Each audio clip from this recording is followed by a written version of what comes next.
안녕하셨습니까? 오늘은 제4과 세공인의 얼굴이 보일 때까지 라고 하는 주제로 공부를 하시겠습니다. 오늘 기억절은 우리가 다 수건을 벗은 얼굴로 거울을 보는 것 같이 주의 영광을 보매 그와 같은 형상으로 변화하여 영광에서 영광에 이르니 곧 주의 영으로 말미암음이니라. 고린도후서 3장 18절의 말씀 되겠습니다. 이 말씀을 중심으로 해서 오늘 저희들은 하나님의 형상이 우리의 품성 속에서 반영되도록 하는 내용을 담고 있는 아주 중요한 말씀이 되겠습니다. 우리가 다 수건을 벗은 얼굴로, 원래 이 원어는 벗겨져 있는 얼굴입니다. 현재 완료형인데 분사형이에요. 그래서 벗겨져 있는 얼굴로 거울을 보는 것 같이 주의 영광을 보며 그와 같은 형상으로 변화하여, 이 말도 변화되어 벗겨져 있는 얼굴, 이것도 수동태고 이것도 수동태입니다. 이거는 현재 직설법이에요. 이러니 곧 주의 영으로 말미암음이니라. 우리의 변화는, 품성의 변화는 곧 성령으로 말미암아 주어지는 것이다 라고 하는 것을 얘기하고 있습니다. 자, 그러면 제1소지에 하나님의 형상은 무엇인가? 그리고 어떻게 형상이 우리에게 다시 반영되게 되었는가? 그런데 참 놀라운 말씀을 이 사도 바울은 로마서 8장 29절에서 하고 있습니다. 하나님께서 하신 이 말씀은 하나님이 미리 아신 자들을 또한 그 아들의 형상을 본받게 하기 위하여 미리 정하셨으니 이는 그로 많은 형제들 중에서 맏아들 장자가 되게 하려 하심이니라. 이렇게 말씀하셨습니다. 이 로마서 8장 29절은 신학적 논쟁이 매우 심한 그런 성경 말씀이 되겠습니다. 하나님이 아셨고 그리고 하나님이 미리 정하셨으면 모든 것들이 이중적 예정설 틀 속에 있지 않는가, 이렇게 얘기할 수가 있습니다. 그런데 저는 이것을 좀 다른 측면에서 보고 있고, 재림교회는 이것을 그렇게 받아들이고 있지 않습니다. 재림교회는 미리 아시는 하나님, 이 프로기노스코, 하나님께서 미리 아신 분이십니다. 그리고 과거에서 지금까지 하나님께서 어떻게 인류와 함께 하시는지를 이 말씀을 통해서 얘기하시므로 그분의 신원 가운데서 예지자, 그분은 예지의 하나님이십니다. 모든 것들을 다 아시는 하나님이시죠. 그래서 omniscience 하나님이라고 이렇게 얘기하고 있습니다. 참 놀라운 것은 죄가 세상에 들어올 것도, 죄로 인해서 고난과 사망이 있을 것도, 그리고 다 아셨습니다. 그런 다음에 이분이 정하신 것이 무엇인가 하면은, 이러한 일이 있을 경우에는 내가 이렇게 하겠다 라고 미리 모든 것들을 준비해 놓으신 분이십니다. 그래서 십자가의 사건을 통해서 인류를 구원하실 것과 그리고 성령을 통해서 십자가로 인도하실 것을 미리 예정해 놓으셨다는 말씀입니다. 갑자기 하신 것이 아니라 준비해 놓으셨다는 말씀이죠. 그 이유는 아들의 형상을 회복하기 위해서입니다. 아들의 형상은 바로 자유의지가 되겠죠. 그리고 맏아들이 되도록 하겠다고 하는 말은 중생을 통해서 새로운 부활을 경험하는 삶을 살도록 하므로 품성의 그리스도의 형상이 드러나도록 하시겠다라고 하는 하나님의 섭리라고 하는 것입니다. 예정사상에 대한 재림교회의 입장은 아주 분명합니다.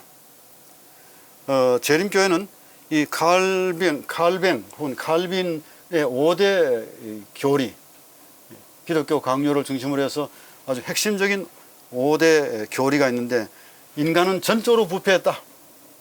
그러므로 스스로는 절대로 일어날 수가 없다. 그 다음에 하나님께서 무조건적으로 선택하셨다. unconditional election입니다. 그리고 속죄는 제한되어 있다. 구원받을 자에 한해 있다. 그리고 하나님의 성령께서 역사하시면 이것은 우리 인간이 절대로 불가항력적이다, 거절할 수 없다, 레지스트 할 수 없다고 하는 것입니다. 그리고 하나님께서 이러한 상황 속에서 오래 참으셔서 결국은 어떤 한 무리는 지옥에 들어갈 수밖에 없는 그런 존재이고 또 한 무리는 구원을 받을 수밖에 없다. 이러한 논리에 대해서 재림교회는 매우 잘못된 부분들이 있다고 그렇게 지적하고 있는 것입니다. 그것은 타락 전 예정설입니다. 타락하기 전에 인간이 타락할 것을 예정했다고 하는 말도 포함되어 있다는 것입니다. 그리고 하나는 더블 프리데스티네이션입니다. 이중 예정설이에요. 누구는 구원을 받고 누구는 멸망을 받을 것을 미리 예정해 놓으셨다는 것입니다. 그리고 이것은 결국은 인간의 책임을 회피하게 만들고 하나님의 심판의 당위성을 결여하도록 만드는 것입니다. 결국은 불순종과 나태로 구원을 잃어버릴 가능성이 있음에도 그렇게 될 수가 없다고 얘기하는 것이죠. 그러나 재림교회는 분명하게 얘기하고 있습니다. 구원을 잃을 가능성이 있다고 하는 것입니다. 그것은 하나님의 책임이 아니라 우리의 책임이다 라고 하는 것이죠. 그래서 로마서 8장 29절을 재림교회에서는 공식적으로 이렇게 주석하고 있습니다. 하나님은 전지한 분, 옴니시어스한 분이죠. 그런데 전지한 분, 그리고 미리 다 하시는 분이십니다. 그래서 장래의 예언을 통해서 그분의 예지에 대한 최고의 증거를 우리에게 보여주셨기 때문에 우리는 엑스큐스 할 수가 없다라고 하는 것이죠. 자, 그렇다면 우리가 할 수 있는 일, 만약에 이런 칼빈의 5대 기독교 강조에 근거해서 우리가 이해한다면 사실 품성의 변화도 그렇게 중요한 것이 아닌 것입니다. 하나님께서 우리에게 주신 성령의 능력으로 믿음으로 그 모든 것들을 받아들이면 that's all 이렇게 생각하는 것은 매우 문제가 있다는 것이죠. 그런데 성경은 그렇게 말하고 있지 않습니다. 재림교회는 아주 분명하게 얘기하고 있습니다. 하나님의 형상은 개성과 사고하고 행동할 수 있는 능력과 자유를 부여받은 것이다. 우리는 자유로운 존재로 지음을 받았습니다. 우리가 선택할 수 있고 좋은 것을 계속해서 정진시킬 수 있고 또 우리가 레지스트 할 수도 있다는 것입니다. 거절할 수도 있다는 것입니다. 그래서 하나님께서는 육체와 정신과 혼의 불가분리적인 통일체로서 생명과 호흡 그리고 다른 모든 것에 있어서도 하나님께 의존되어 있다는 것입니다. 우리가 하나님을 떠나면은 문제지만은 하나님을 의존되어 있는 한 성령께서 우리를 도우셔서 우리의 연약한 의지를 다시 북돋워서 엔포스해서 결국은 구원을 얻게 하고 또 품성의 변화를 가져올 수 있도록 한다라고 하는 것입니다. 성령에 대해서 이렇게 얘기하고 있습니다. 시대소망 671쪽입니다. 성령에 대하여 예수께서는 그가 내 영광을 나타내리라고 말씀하셨습니다. 하나님 주도적이죠. 바로 하나님의 형상이 인간에게 재현되어야 한다. reproduce입니다. reproduction이에요. 어떻게 reproduction 할 수 있게 하는가? 그 목적이 있습니다. 하나님의 명예와 그리스도의 명예는 당신의 백성의 품성을 온전케 하는 것과 관련되어 있다라고 하는 것입니다. 품성의 완성, 우리는 이것을 완전이라고 sinless, perfection이라고 그렇게 신학자들이 얘기하려고 합니다만은 sinless가 아니고 그냥 perfection이에요. perfection of character, 하나님의 품성의 완전입니다. 그 완전에 대해서는 완전론과 완전론 혹은 완전주의가 좀 차이가 있지만은 더 자세하게 말씀을 드릴 시간이 없어서 그냥 넘어가겠습니다. 자, 품성의 변화는 하나님의 형상이 우리에게 재현되는 것은 리프로덕션 하는 것은 굉장히 큰 전쟁을 통해서 이루어지고 있다라고 하는 것을 얘기하고 있습니다. 이것을 우주적 드라마, 카스믹 드라마라고 얘기하고 있습니다. 이건 하나의 큰 사단과의 대쟁투입니다. 이건 전쟁입니다. 매우 다양한 형태로 많은 고난과 고통과 역경의 형태로 다가오는 이러한 전쟁을 우리 스스로의 힘으로 사실 이기기는 어렵습니다. 그래서 성령께서 우리와 함께 하시고 예수님께서 보혜사 성령을 우리에게 보내주시겠다고 약속하셨고 오셨고 말씀을 통해서 우리 곁에 계시는 것입니다. 그 목적이 있습니다. 그것은 그리스도의 영광을 위했습니다. 여러분, 영광, 그리스도의 영광이 우리의 품성 속에서 비쳐 나올 때 그것은 곧 세공인의 성공적인 세공의 결과인 것입니다.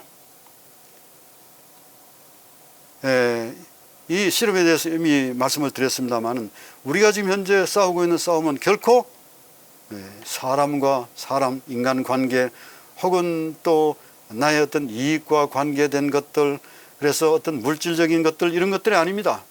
사실은 성경은 우리가 지금 현재 경험하고 있는 모든 경험, 그리고 우리가 겪고 있는 모든 고난, 우리가 계획하고 경영하고 있는 모든 경영과 계획들이 다 하나님의 주관 속에 있지만은, 그러나 이것을 우리에게 맡겨주셔서 성령의 도움을 통해서 이것을 극복하고 이길 수 있는 능력을 주셨는데, 이 싸움이 곧 영적인 싸움이다 라고 우리에게 말씀하고 있습니다. 왜 그렇습니까? 이 세상의 임금이 곧 사단이기 때문에 그렇습니다. 물론 신학적으로 얘기하면은 십자가 이전에는 이 세상의 임금이 사단이었습니다만은 십자가 이후의 임금은 그리스도가 분명합니다. 그럼에도 불구하고 마치 죽음, 그에게 이제 집행 심판이 이제 가까웠기 때문에 그는 모든 것을 알고 있습니다. 그러므로 이제는 마지막 이 최후의 힘을 다하여 믿는 자라도, 선택한 자라도 넘어뜨리기 위해서 전쟁을 벌이고 있다 그랬습니다. 이것을 극복하는 일은 결코 쉽지 않습니다. 그래서 한 의사는 이렇게 고백했습니다. 이 선한 목자 병원의 원장이신 이창우 박사께서는 사람의 몸에 대해서, 사람의 몸에서 성경을 읽어낸다라고 하는 이 제목의 책이 있는데, 이 책을 읽고 제가 참 감동을 많이 받았습니다. 바디는, 몸은 성경이다. 호모 비블리커스라고 하는 말이죠. 우리의 몸은 복음을 기록하고 있다. 몸을 묵상하면 하나님이 보이고 예수 그리스도가 보이고 우리가 가야 할 길과 건강하게 사는 지혜가 보입니다. 하나님께서는 완벽한 계획을 가지고 우리 몸을 창조하셨다. 얼마나 놀라운 얘기입니까? 그래서 우리 몸 안에 하나님의 형상과 영광이 담겨져 있으며 복음과 사명이 기록되어 있다라고 얘기하고 있습니다. 히브리어 알레프부터 시작해서 이 마지막 타오까지 이 20자의 이 히브리 이 알파벳이 마치 염색체의 모양과 비슷하다고 얘기하고 있습니다. 그래서 그는 이 히브리어로 하나님의 말씀이 기록된 것은 하나님의 놀라운 섭리다, 이렇게 얘기하기도 합니다. 여러분, 우리에게 하나님의 형상이 드러나도록 하기 위해서는 우리가 얼마나 노력이 필요할까? 어떤 전쟁을 치러야 하는지 우리가 알고 있어야 한다는 것입니다. 이러할 때 이 전쟁은 결코 우리 스스로 이길 수가 없습니다. 낙담과 실망 속에 빠져있는 욥을 하나님께서 어떻게 인도하셨는지를 이미 저희들은 여러 차례 공부를 했습니다. 그럼에도 불구하고 우리가 인간이기 때문에, 우리가 연약한 제한된 그런 존재이기 때문에, 흙으로 빚은 연약한 존재이기 때문에 우리가 실망하고 낙담하고 좌절하는 것은 매우 당연한 일로 생각이 듭니다. 그래서 그도 얘기했습니다. 이 23장 8절과 9절 가운데 보면은, 내가 그렇게 얘기하고 내가 믿는 하나님을 보려고 애를 쓴다 할지라도 좌우 사방에 그분이 보이지 않는다고 그랬습니다. 그런데 그의 이 고백이 우리에게 큰 감동을 주고 있습니다. 이 내 친구 가운데서 가장 나이가 많은 엘리바스의 공격을 받고 난 다음에 엘리바스에 대해서 그가 변론하고 그 다음에 자기 자신의 의로움을 드러내려고 애를 많이 썼지만은 하나님께서는 그런 상황 속에서도 침묵하고 계셨습니다. 하나님을 볼 수가 없었습니다. 그런데 성령께서 그를 도우시고 지금까지 살아온 모든 경건한 그의 삶의 과정을 통해서 그가 고백한 이 고백은 그의 마지막 고백과 함께 아주 중요한 고백으로 우리에게 다가오고 있습니다. 나의 가는 길을, 나의 운명의 길을 주님께서 아시고 그랬습니다. 이 히브리 말로 야다라고 하는 말은 굉장히 깊은 신학적 의미를 담고 있는 얘기입니다. 그냥 단순히 우리가 안다, 지식을 통해서 안다는 그런 개념이 아닙니다. 깊은 경험을 통해서, 오랜 세월을 통해서 주님께서 다 하시는 것입니다. 그래서 그분께서 나를 단련하시는 것입니다. 여러분, 이 마한이라고 하는 이 단련은 그냥 단련이 아니에요. 굉장히 고도의 열을 가해서 정말 이 순금을 뽑아내기 위해서 열로 태우는 과정을 얘기하는 것입니다. 그런 다음에라야 자하부라고 하는 정금이 탄생하는 것입니다. 여러분, 이 저자는 아주 좋은 얘기를 했습니다. 고난을 통해서 골드 메달을 얻으려고 하는 것이 아니라 골드 99.99%가 아니라 100%의 정금, 이것이 자하부예요. 정금을 얻으려고 하는 것입니다. 여러분, 우리의 품성은 정금과 같이 단련되고 있습니다. 여기에 많은 유업에 대한 얘기가 있습니다만 그냥 지나가겠습니다. 그러나 중요한 것은 이러한 고난과 공격에도 불구하고 하나님께서는 마치 고난 잠잠하시면서 고난을 받는 이유에 대해서 말씀하고 있지 않습니다. 저는 이 얘기에 대해서 정말 제 마음속에 깊은 감동을 받습니다. 너의 죄 때문에 네가 그러한 고통을 당한다라고 주님께서 말씀하지 않았습니다. 네가 아직도 뭔가 부족함이 있기 때문에 그것을 보충해야 될 것이 있어서 너에게 고난을 허락한다고 말씀하지 않습니다. 그러나 하나님께서는 조용히 계시지만 나중에 그분께서 말씀하셨습니다. 무한하신 창조의 능력을 가진 전능자와 자기가 다투고 있는 듯한 그런 의식을 가졌습니다. 그때 주님께서, 하나님께서 어떻게 말씀하셨습니다. 엘 샤다이, 하나님, 전능하신 하나님. 어떻게 엘 샤다이 하나님과 내가 다투겠느냐 그랬습니다. 그런 다음 이 과정을 다 거친 후에 그가 뭐라고 얘기했습니까? 42장 5절에 이 고백은 마치 23장 10절의 고백과 대동소이한 고백입니다만 이것은 피어리어드를 찍는 그런 고백이라고 할 수 있겠습니다. 이제는 눈으로 주를 뵙고 제가 회개합니다. 여러분, 회개한다고 하는 사실은 매우 중요합니다. 사람은 끊임없이 회개해야 하는 것입니다. 회개가 없는 완전과 회개가 없는 변화는 있을 수가 없습니다. 주님께서 이제는 됐다 할 때까지 끊임없이 회개의 과정을 밟고 있다는 것입니다. 백문이 불여일견입니다. 고난을 통하지 않고는 이런 말을 할 수가 없습니다. 욥은 이러한 과정을 대쟁투의 과정이라고 얘기하고 있습니다. 근데 하나의 대쟁투의 특징이 있습니다. 우리가 지금 현재 겪고 있는 고난의 특징이 있다는 말씀입니다. 그것은 바로 전쟁터에 있으나 전쟁터에 분명히 있습니다. 우리가 지금 현재 고통과 고난의 배틀필드에 있다는 말씀이에요. 그런데 배틀필드에 있지만은 우리가 이 배틀필드에 있는지를 의식하지 못하는 것입니다. 그럴 때가 있다는 것입니다. 왜요? 그 세력이 보이지 않기 때문에 그런 것입니다. 우리가 이 나를 지금 이렇게 곤혹스럽게 만들고 고통스럽게 만드는 도대체 장본인 카프릭이 누구인가 라고 하는 것이죠. 그런데 한 가지 감사한 게 있습니다.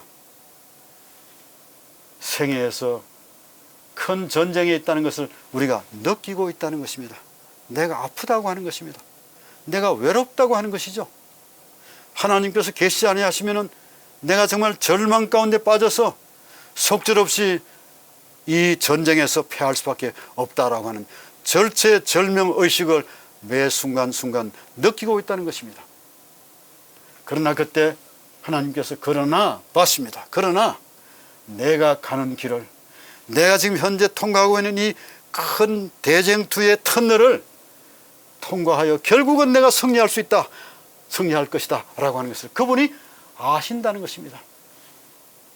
여러분, 이 야다 하시는 것입니다. 그가 나를 단련하신 후에는 내가 순금같이 되어 나오리라. 욥을 지탱시킨 것은 전능자 하나님에 대한 신뢰였습니다. 하나님에 대한 신뢰입니다. 물질에 대한 신뢰는 물질이 사라지면 그 신뢰도 사라질 수가 있습니다. 그러나 인격체에 대한 신뢰, 사람에 대한 신뢰는 그 사람이 죽지 않는 한 말이에요. 심지어 어떤 경우는 그 사람이 없다 할지라도 그분을 신뢰해서 그 가정과 그 이웃들을 신뢰할 수 있습니다. 물질에 대한 신뢰, 고난 그 자체에 대한 신뢰보다 더 중요한 것은 고난을 허락하신 그 하나님에 대한 신뢰가 중요하다는 것입니다. 엘 샤다이의 하나님입니다. 전능자 하나님이시죠. 욥의 신앙은 금메달이 아닌 순금 신앙이었다, 이렇게 말씀드릴 수가 있고, 이 신앙은 곧 그의 품성이었다라고 얘기할 수가 있겠습니다. 이제 개인적 욥을 통해서 하나님께서는 이제는 단체, 집단의 이 변화에 대한 얘기를 하고 있습니다. 예수님께서 이 지상에 남기신 마지막 말씀 가운데서 가장 중요한 말씀이 마태복음 24장에 기록되어 있습니다. 이 말씀은 5개의 설교 가운데서 마지막 유언의 말씀입니다. 마태복음 24장과 25장의 말씀이 되겠습니다. 이 말씀은 예루살렘 봉사를 마치시고 난 다음 이제 마지막 이 고난 주간에 있었던 얘기입니다. 이 고난 주간에 하나님께서 특별히 인류에게 부탁하는 얘기가 있습니다. 이제 너희들도 열처녀의 비유에서 얘기하고 있는 것처럼 품성의 변화가 정말 중요하다라고 하는 것입니다. 교회가 변화되어야 된다라고 하는 것입니다. 개인이 모여서 집단이 형성되고 이 집단이 그리스도를 개인의 구주로 영접하는 그런 신앙 공동체가 된다면 이 공동체는 하나님의 교회인 것입니다. 하나님의 교회가 변화되지 않는다면 정말 하나님께서 아담을 통해서 이삭을 거쳐서 야곱에 이르기까지 해서 결국은 이스라엘 민족을 형성하고 그 민족이 하나님의 교회의 역할을 감당하도록 하신 구속의 경륜은 실패한 것처럼 보일 수밖에 없습니다. 그런데 주님께서 성령을 보내주셨습니다. 그런 다음 그 성령을 통해서 품성의 변화를 가져오도록 인도하시는 것이죠. 여러분, 이 열처녀라고 하는 것은 많은 분들이 그런 질문을 해요. 왜 처녀가 열이냐? 그리고 준비한 사람이 왜 다섯이냐? 이게 일부 다처냐? 이런 질문을 하곤 합니다. 그러나 여러분, 이것은 분명히 하나님의 교회를 향한 하나님의 마지막 유언의 말씀입니다. 자, 그러면 이 교회가 어떤 열매를 맺을 수가 있는가라고 하는 것이죠. 여러분, 이 교회는 오직 성령을 통해서만 변화가 가능합니다. 이 열매는 개인이 맺는 열매이기도 하지만 교회가 맺는 열매인 것입니다. 그런데 한 가지 중요한 사실은 성령의 열매, 카르포스라고 하는 얘기는, 이 카르포스라고 하는 이 단어는 단수예요. 이게 열매입니다. 투 pneumatos, 성령의 열매는 단수입니다. 하나란 말씀이에요. 그런 다음에 뒤에 나오는 모든 단어가 다 하나예요. 사랑도 단수고, 희락도 단수고, 화평도 단수고, 오래 참음, 양성, 충성, 온유, 절제 다 단수입니다. 그런데 복수가 있는데 여기에는 언급되지 않았습니다만 19절 가운데 보면은 육체의 일 할 때 이 육체의 일, 엘곤이라고 하는 이 말을 쓸 때는 복수를 쓰고 있어요. 그러니까 육체가 범하는 죄들, 이러한 죄는 그 뿌리가 각기 다양한 것처럼 보입니다. 그리고 그것은 굉장히 큰 것이고 하나가 될 수가 없습니다. 그런데 그것에 비해서 성령께서는 정말 한 분의 하나님께서 하나의 열매를 우리를 통해서 맺어서 하나님의 형상이 우리에게서 드러나도록 하시겠다는 하나님의 계획은 실로 놀라운 구속의 경륜의 정표가 아닐 수가 없습니다. 여러분, 성령의 열매는 하나입니다. 사랑입니다. 십계명도 사랑이에요. 그 다음에 성령의 열매는 희락입니다. 희락 속에 사랑이 있고 사랑 속에 희락이 있습니다.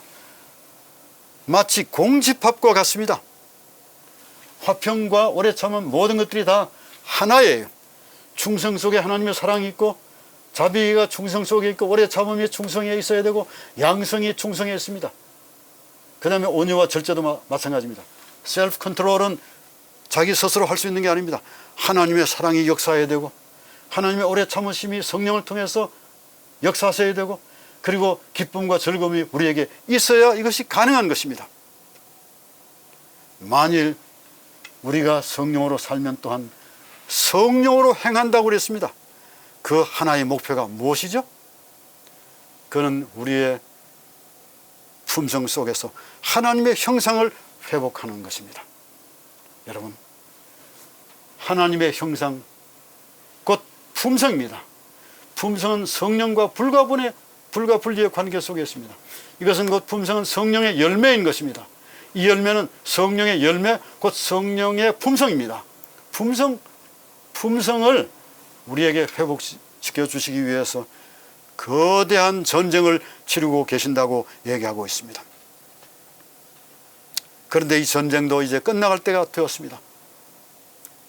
우리가 지혜로운 사람이 되어야 할 것입니다. 여러분, 이 전쟁이 어떻게 끝나가고 있습니까?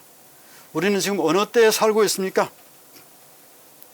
저는 이번 이 코로나 사태를 경험하면서 정말 인간이 이해할 수 없는 수많은 사건들이 졸지에 순서를 밟지 않고 마치 고체가 액화의 과정을 거치지 않고 바로 기체가 되는 성화의 어떤 사건처럼 순간 우리 앞에 닥칠 수도 있다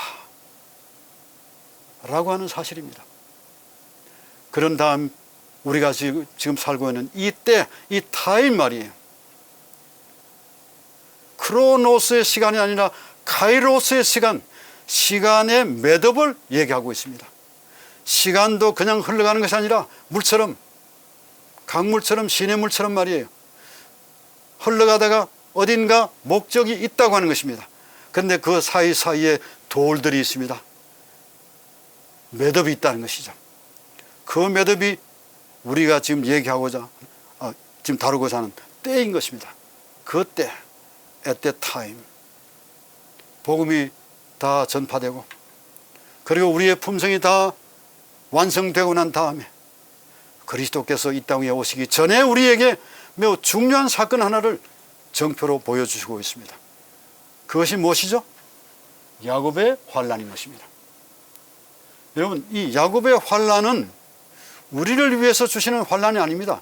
우리가 성령의 도우심을 통해서 이미 품성의 변화의 과정을 거쳐서 하나님의 형상이 우리에게 이미 형성되어 있다. 그래서 우리의 삶 속에서 하나님 그리스도의 모습, 십자가에 달려 돌아가신 고난의 주님의 모습이 우리에게서 보인다 라고 하는 것이 확인될 때 말이에요. 그때 이 환난이 우리에게 있습니다. 이 환난은 이렇게 말하고 있습니다. 마지막 때에 있을 것이라고 얘기하고 있습니다. 이런 놀라운 일의 끝이 어느 때까지냐고 질문했을 때 이게 다니엘서 12장에 세마포옷을 입은 자에게 물었습니다. 이 놀라운 일이 미가엘이 언제 우리에게 임하겠습니까? 라고 얘기했습니다. 그때 한때, 두때, 반때를 지나겠다고 얘기했습니다. 그리고 이때까지 이 말을 간수하라고 얘기했습니다. 그런데 중요한 것이 있습니다. 이때 역사의 모든 순간은 어딘가를 향해 달려가고 있는데 그 달려가는 역사의 이 흐름의 목표가 성도라고 하는 것입니다. 성경은 그것을 얘기하고 있습니다. 다니엘서 7장 25절이 그 얘기를 하고 있고 그 얘기를 하면서 그것이 어느 때까지인가를 얘기하려고 할 때 다니엘서 8장이 등장하고 다니엘서 8장의 2300주야의 얘기를 하면서 그것이 어느 때부터 시작될 것인지를 얘기하기 위해서 다니엘 9장이 얘기하고 있고 그 다음에 10장부터 시작해서 거대한 전쟁이 우리에게 있습니다. 11장에 큰 전쟁이 있는데 그 큰 전쟁이 마치 야곱의 환난을 우리에게 얘기하고 있는 것처럼 한 다음 그러나 그 모든 전쟁도 끝이 나고 하나님께서 역사를 주도하시니까요. 그런 다음에 미가엘이 임하는 것입니다. 여러분, 그 미가엘이 어디에 등장한 미가엘입니까? 요한계시록 12장 7절에서 12절에 등장한 그 미가엘이 아니겠습니까? 용과의 싸움의 반대편에 서 있는 그 미가엘, 그리스도 예수인 것입니다. 그분께서 이기셨어요. 십자가의 사건을 통해서 이기셨습니다. 이제 이러한 과정을 거쳐서 우리의 이름들이 어디에 기록되어 있습니까? 책에 기록되어 있습니다. 하나님께서 고난을 받고 있는 이 백성들을 그냥 고난을 잘 통과한다, 이제 모두가 다 고난을 통과하면 내가 너희 모두를 다 구원하겠다, 그런 말씀이 아니고 하나님께서는 우리의 머리털을 해시는 분이십니다. 모래알을 해시는 하나님께서, 하늘의 무수한 별들을 카운트하시는 그 하나님께서 우리의 이름 하나하나를 책에 기록한다는 말씀입니다. 제 이름이 책에, 하나님의 생명책에 기록된다는 것입니다. 이 기록된 자들이 영생을 얻게 된다는 것입니다. 비록 이들이 성도들의 권세가 깨어지기까지 싸우고 하늘의 성소가 깨어지기까지 그들이 투쟁을 벌이지만은, 그러나 영의 세력과 그 에너지는 하나님의 구원의 에너지에 절대 미치지 못하는 것입니다. 그것은 하나의 일부분에 해당될 수밖에 없습니다. 지금 바로 우리가 그때에 살고 있습니다. 이것이 바로 지혜인 것입니다. 때를 구분할 수 있는 사람 말이에요. 저는 이 부분은 그냥 넘어가겠습니다. 수많은 전쟁들이 벌어지고 있습니다. 북방왕과 남방왕의 전쟁이 11장에서, 다니엘 11장에서 벌어지고 있습니다. 톨레미와 그리고 엔티오코스 사이에서 많은 전쟁들이 벌어지고 있고, 그리고 주고받는 그런 흥정들이 벌어지고, 그리고 가문이 뭉쳤다가 다시 헤어지고 피를 흘리는 유혈 사건들이 벌어집니다. 그런데 이러한 역사의 그 수레바퀴 속에서 결국은 이 북방왕의 마지막 최종 목적이 뭐냐라고 하는 것입니다. 그것은 바로 하늘 성소와 그리고 하나님의 백성이라고 하는 것입니다. 그래서 그리스도가 이 땅 위에 탄생하려고 할 때, 여러분, 마치 우리는 역사에서 팍스 로마나 시대이기 때문에 아주 평화로운 시대이기 때문에, 그래서 도로가 완성되어 있고, 그리고 클래스폰던스 할 수 있는 그런 소통의 장들이 잘 마련되어 있고, 그 다음에 하나의 왕이 평화의 통치를 하고 있고, 모든 것이 지도자의 권한 속에 있으므로 다 평화롭다, 이렇게 생각하고 우리는 팍스 로마나라고 하는 이 얘기를 붙입니다. 평화의 로마. 그러나 여러분, 이 평화의 로마 그 속에는 하나님의 백성을 죽이기 위한 굉장히 심각한 음흉한 세력이 있다고 하는 것입니다. 그래서 누구를 죽이려고 했습니까? 메시아 그리스도를 죽이려고 했던 것입니다. 그래서 2살 이하 되는 남아이를 다 죽이도록 명령한 것이죠. 이것이 요셉 당시 때도 모세 당시 때도 있었고, 이제 다시 2번째 반복돼서 이제야말로 격렬한 전투, 저는 이것을 대쟁투의 최종적인 전쟁이라고 말하고 싶은 것입니다. 여러분, 이 전쟁은, 다니엘서 11장의 이 전쟁은 정말 굉장한 전쟁입니다. 이 전쟁을 저는 아마겟돈 전쟁이라고 얘기 드리고 싶습니다. 이 전쟁은 아마겟돈을 2번 아마겟돈 전쟁이 있는데, 이 요한계시록 16장 16절에 있는 이 아마겟돈 전쟁은 저는 일컬어서 Historical Decisive War, 역사적으로 결정적인 전쟁, 그 D-Day의 전쟁이다, 이렇게 얘기를 드리고 싶고, 이 전쟁에서 이미 사단은 패했습니다. 더 이상 세상의 임금이 아닌 것입니다. 그런데 이 과정 다 지나고 난 다음에 그리스도의 영광스러운 재림, 하나님의 나라가 임하기 직전에 말이에요, 이 하늘 지성소에서 그리스도의 마지막 중보가 있기까지, 그 중보가 끝나기까지 이 지구 역사는 끊임없이 흘러서 하나님의 백성들을 괴롭히고 결국은 하늘의 성소를 회복하기 위한 노력이 있습니다. 이 전쟁을, 2번째 전쟁을 아마겟돈, 2번째 아마겟돈 전쟁, 곧 야곱의 환란이라고 저는 말씀을 드리고 있습니다. 대군 미가엘이 이제 출현하고 큰 환란이 우리에게 있습니다. 한때 두때 반때를 지나게 될 것이고, 성도들의 권세가 깨어지게 되고, 그 다음에 아마겟돈 전쟁이 있습니다. 이것을 1290일 혹은 1335일 했는데, 이 모든 것들은 전부 다 1798년에 끝나기 때문에 재림교회는 역사적으로 이 마지막 때를 1798년 이후이고, 그 다음에 그리스도께서 오실 수 있는 기회가 1844년 2300주야의 끝이지만은, 그러나 그때 그리스도께서 새로운 봉사의 국면에 들어가셨다. 이 봉사의 국면 이후를 우리는 뭐라고 얘기하고 있죠? 유예의 시기, time of probation, 하나님께서 덤으로 준 시간이라고 얘기하고 있습니다. 오늘 저는 이 말씀 속에서 좀 강조드리고 싶은 것이 있습니다. 그것은 우리가 덤으로 주어진 시대에 살고 있다. 다니엘은 이것을 마지막 시대라고 얘기했고, 이 마지막 시대의 전쟁은 격렬하기 때문에 우리가 끊임없이 주님께 우리 자신을 맡기는 그런 삶을 살지 않으면 주님의 영광스러운 목표, 우리의 품성 속에서 하나님의 형상이 회복되도록 하는 것은 거의 불가능하다, 이렇게 말씀을 드릴 수가 있겠습니다. 이제 저는 마지막으로 교회에 대한 얘기를 하고 마치겠습니다. 여러분, 재림교회는 일반적으로 생각하는 교회와 좀 다른 것을 우리 모두가 알고 있는지 모르겠습니다. 그런데 다소 제게 불편을 주는 얘기 가운데 혹은 들려오는 어떤 소문이나 논리 가운데서 제7일 안식일 예수 재림 교회도 일반 개신교와 동일하다. 그래서 우리도 기독교다. 그래서 크리스찬이티라고 하는 말을 우리가 쓰는 것은 당연하다. 여기에 대해서 제가 100% 긍정하지는 않습니다. 그래서 대총회에서도 사실 제7일 안식일 예수 재림 교회의 히스토리컬 텀, 이 역사적인 이 터미놀로지를 정할 때 앞에 뭐라고 했는가 하면 어드벤티스트 크리스천이티, 어드벤티스트 크리스천이라고 하는 말을 붙였습니다. 이게 공식적인 용어예요. 제7일 안식일 예수 재림 교회는 그냥 그리스도인이 아닙니다. 어드벤티스트 크리스천인 것입니다. 그것은 재림을 고대하고 때를 알고 있고 그 다음에 이 때의 기별을 전가하는 그런 선교적인 사명을 가진 백성들이다 라고 하는 것을 좀 더 강조하기 위해서 그렇게 얘기하고 있습니다. 그러나 이것을 줄여서는 어드벤티스트, The Adventist 하면은 재림교회입니다.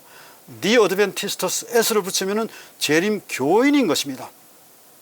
그래서 이렇게 어드벤티스트를 강조하는 이유는 재림교회가 어떤 신앙 공동체인지를 좀 더 선명하게 알려주기 위한 목적이다, 이렇게 말씀드리고 싶습니다. 그래서 저는 오늘 여기서 마지막으로 품성과 공동체 할 때 품성과 재림교회입니다. 왜냐하면 에베소서는 사실은 교회론의 한 책입니다. 교회에 관한 얘기가 에베소서입니다. 여기에 기초해서 사실은 재림교회의 교회에 대한 정의가 내려졌습니다. 이렇게 말하고 있습니다. 그가 어떤 사람은 사도로, 어떤 사람은 선지자로, 어떤 사람은 복음을 전하는 자로, 어떤 사람은 목사와 교사로 삼으셨으니 이는 성도를 온전케 하여 봉사일을 하게 하며 그리스도의 몸을 세우려 함이라. 그리스도의 몸은 곧 교회인 것입니다. 이 요한복음 2장에 있는 말씀이죠. 그 다음에 우리가 다 하나님의 아들을 믿는 것과 아는 일에 하나가 되어서 온전한 사람을 이루어, 이 온전한이라고 하는 것은 이 품성과 관련되는 것입니다. 온전한 사람을 이루어 그리스도의 장성한 분량이 충분한 데 이르리니 이는 우리가 이제부터 어린아이가 되지 아니하여 사람의 속임수와 간사한 유혹에 빠져 온갖 교훈의 풍조에 밀려 요동하지 않게 하려 함이라. 오직 사랑 안에 참된 것을 하여 범사에 그에게까지 뭐하라고요? 자랄지라. growth, 자랄지라. 그는 머리니 곧 그리스도라. 그에게서 온 몸이 각 마디를 통하여 도움을 받음으로 연결되고 결합되어 각 지체의 분량대로 역사하여 그 몸을 자라게 하며 사랑 안에서 스스로 세우느니라. 에베소 4장 11절에서 16절의 말씀입니다. 여러분, 이 에베소서는 이런 형태의 구분을 가지고 있습니다. 오늘 우리가 얘기하려고 하는 것은 에베소는 교리적인 부분과 실제적인 부분이 나누어져 있는데 지금 현재 얘기는 교리적인 부분을 얘기하지 않고 성령의 은사를 통해서 어떻게 품성의 변화를 가져와서 교회가 하나로 연합될 것인가에 대해 Unity of the Church에 대해서 얘기하고 있는 것입니다. 그런데 재림교회 교회론은 이렇습니다. 여러분, 재림교회의 신조 28 신조는 이렇게 나눠져 있습니다. 신론, 인간론, 구원론, 교회론, 그리스도인 생활론, 종말론 이렇게 나눠져 있는데 사실 이것을 가만히 이렇게 보시면은 제일 강조하고 있는 부분이 있습니다. 그래서 이 강조하는 부분을 저는 이렇게 좀 히브리적 개념으로 다시 한번 교차대구 형태로 한번 이렇게 만들어 봤습니다. 교회는, 하나님의 교회는 예언의 선물을 받았습니다. 예언의 선물을 받지 않은 교회가, 이런 재림교회가 다른 교회와 구별되는 가장 중요한 이유 가운데 하나는 예언의 선물을 가지고 있다는 것입니다. 두 번째는 남은 자손과 그 사명이라고 그랬습니다. 교회를 그냥 더 철치라고 하는 제목으로 하나 12과에서 넣고 난 다음에 왜 13번째 장으로 남은 자손, 이 남은 자손은 사실은 남은 교회입니다. The remnant. 영어로 The remnant 하면은 그 남은 자손을 담고 있는 교회를 얘기하는 것입니다. 그다음 그 안에서 남은 자손과 그 사명 할 때, 자, 영적인 은사와 봉사의 직무입니다. 이게 17과에 있습니다. 그 다음에 그리스도의 몸 안에서 연합. 그리스도의 몸이 뭐죠? 이 교회입니다. 근데 왜 그리스도의 몸을 사용하고 있는가? 이 교회가 요 교회로 바뀌어져서 역사적으로 요 교회가 이렇게 되어야 된다고 하는 것을 우리에게 보여주기 위한 것입니다. 이 교회가 곧 성만찬 예식을 통해서 그리스도의 몸에 실제적으로 참여합니다. 그래서 재림교회에서 제일 중요하게 생각하는 저희들은 성례전이라고 하는 말을 사용하지 않습니다. 사크라멘트라고 하는 단어를 쓰지 않아요. 다만 하나의 예전입니다. 네, 침례와 성만찬입니다. 그 가운데서도 그리스도의 삶을 마감하시고 죽으심과 장사 지냄과 부활을 통해서 우리가 완전히 새로운 변화를 경험할 수 있는 하나의 선물이 있다면 그것은 바로 침례인 것입니다. 그래서 이 오래전에 번역한 책입니다마는 그리스도 우리의 구원이라고 하는 책 속에서 한스켈 라룬델 박사께서는 침례가 재림교회 교리에 있어서 성화를 결정짓는 가장 중요한 사건이다, 이렇게 얘기하고 있습니다. 제가 오늘 말씀드리려고 하는 것 이것입니다. 하나님의 교회는, 여기에 교회는 그냥 예수 그리스도를 개인의 구주로 받아들인 사람들의 모임의 공동체입니다. 그 다음에 가족이에요. 그러나 제7일 안식일 예수 재림 교회는 남은 무리로서 이 배도가 만연한 시대에 하나님께서 한 남은 자손, 남은 백성들을 부르셔서 그들에게 새 천사의 기별을 선포하도록 사명을 허락하셨다 라고 하는 면에 있어서 우리가 차이가 있다는 말씀입니다. 그래서 저희 교회는 종말론적인 교회입니다. 마지막 때를 준비하도록 하는 그런 교회입니다. 이런 교회에서 제일 중요한 게 뭐죠? 연합인 것입니다. 그래서 재림교회를 글로벌 처치라고 얘기하고 세계교회라고 하는 것도 하나의 교회를 가지고 있습니다.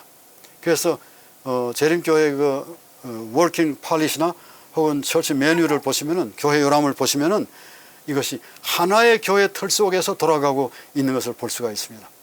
그런 다음에 영적 은사를 우리에게 허락하시고 그 다음에 예언의 선물이 작동하도록 그렇게 하셨습니다. 이게 바로 하나님의 교회, 우리 교회입니다. The Adventist Church이죠. 이러한 변화가 우리에게 있어야 합니다. 이제 이 변화를 위해서 하나님께서 마지막 거쳐야 할 고난이 있습니다. 7장 전에 교회가 거쳐야 할 짧은 환난기가 있습니다. 이 환난기를 예레미야 30장에서 야곱의 때, 야곱의 환난이라고 하는 용어로 그렇게 쓰고 있습니다. 야곱에게 새 이름을 주었습니다. 고난을 겪고 난 다음에 그 이름은 이스라엘입니다. 하나님과 겨루어 이겼다, 하나님과 더불어 겨루어 힘을 얻었다고 하는 그런 말이죠. 예레미야가 이스라엘의 바벨론 포로기에 적용한 이름, 바로 야곱의 환난 때 딱 한 번 나옵니다. 이게 예레미야가 사용했습니다. 이스라엘 백성을 위해서 사용했지만 다시 이것이 우리에게 사용되고 있습니다. 야곱의 환난의 때는 어인들에 대한 하나님의 최종적인 보호의 보정이다 라고 하는 말씀입니다. 이제 말씀을 마치면서 이 엘렌 G 화이트의 청년 지도자라고 하는 이 잡지 속에서 이렇게 이야기하고 있습니다. 품성은 개인의 품성이든지 교회의 모습은 결코 양도할 수 있는 것이 아닙니다. 또 그것은 사거나 팔 수 있는 것이 아닙니다. 이것은 뭐 해야 한다고요? 우리가 각고의 노력과 성령의 지원을 통해서 체득해야 된다. To be acquired라고 그랬습니다. 이게 얻어져야 되는 것입니다. 이것은 바로 은혜의 시기 동안에만 가능한 것입니다. 하나님의 축복이 저희 모두와 함께 하셔서 우리의 품성 속에서 하나님의 형상이 재현되도록 최선의 노력을 다하시는 저희 모두가 되시기를 바랍니다. 감사합니다.